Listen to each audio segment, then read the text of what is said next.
Hi friends! Thanks for tuning in.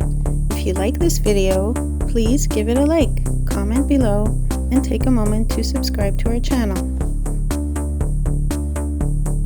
Welcome to Taber, a friendly town in southern Alberta, known for its sunny skies and rich farmland. The town was named in the early 1900s after a railway worker who helped build the line through the area. Taber really grew once irrigation systems were put in place, turning the dry prairie into productive farmland.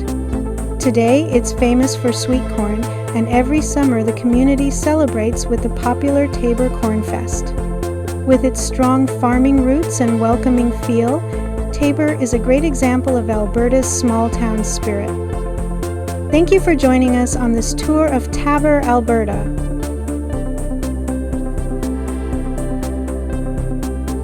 Thank you very much.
Thanks for watching!